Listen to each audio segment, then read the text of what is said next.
All right, let's get right into it. A few weeks back, a video from an independent creator didn't just go viral, it completely exploded. It laid out this alleged massive fraud scheme that was supposedly happening in plain sight in Minnesota, and it kicked off a huge political firestorm and even a federal response. So how in the world did this all start with just one video? Let's break it down.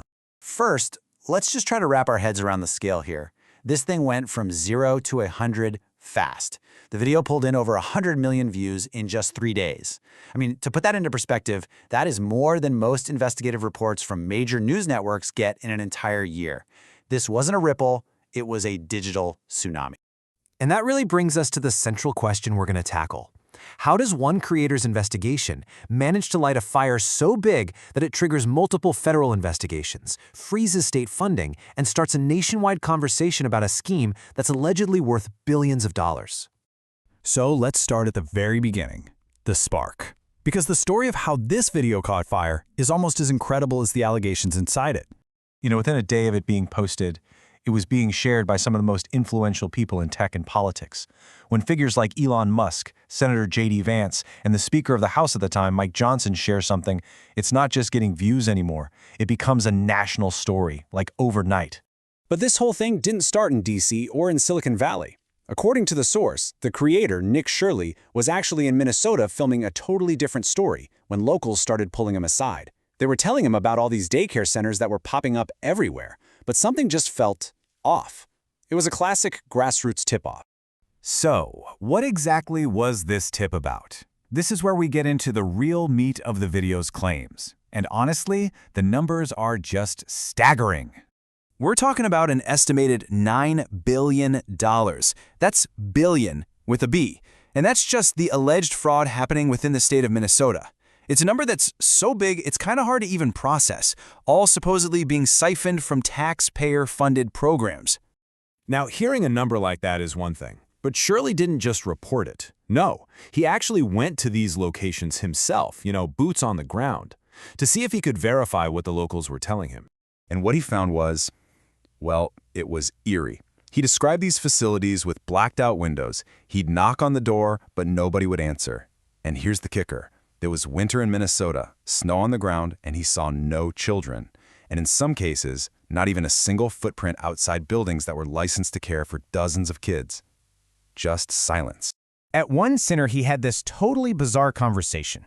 He asked an employee a simple question, saying his son might enroll. Would my son have friends here? Her reported answer was just a flat, simple no.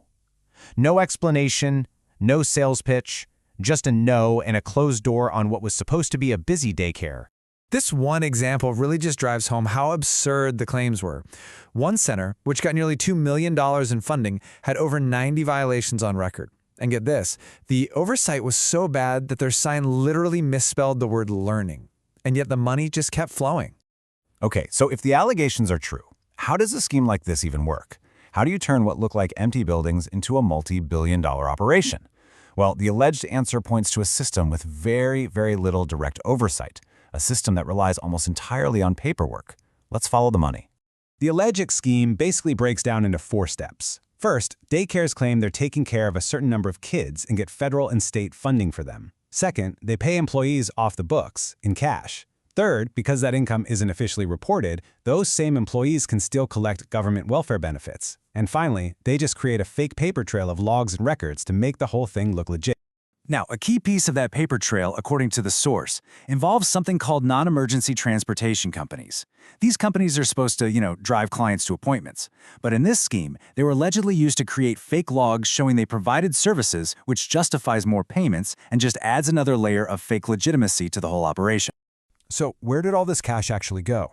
The source claims it went in 3 main directions: paying those off-the-books employees, which allowed them to keep collecting welfare, funding the lifestyles of the operators, and a portion was allegedly bundled up and sent overseas, with some funds reportedly traced all the way back to Somalia. As you can probably imagine, a video with claims this big and with this many people watching didn't just fade away. The real-world fallout was immediate, and it was dramatic. It was like a series of dominoes falling. First, the video just explodes online. Shortly after, Minnesota Governor Tim Walz, who was reportedly considering another run, announced he wouldn't seek re-election. Then, the Federal Department of Health and Human Services, HHS, took the huge step of freezing all child care funding in the state.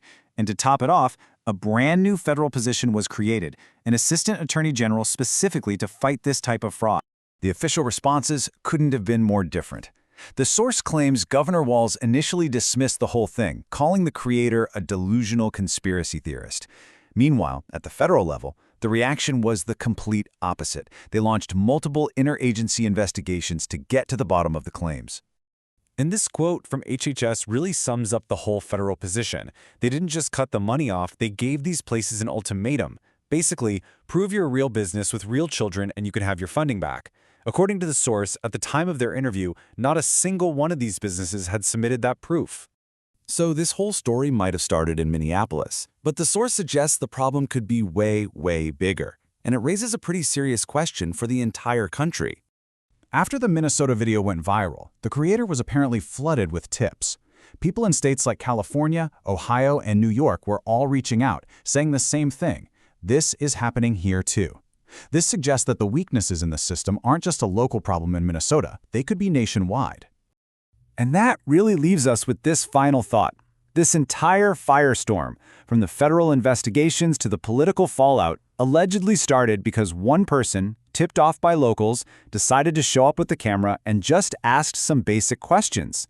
It really makes you wonder, what other billion-dollar systems are operating right now completely in the shadows, just waiting for someone to finally knock on the door?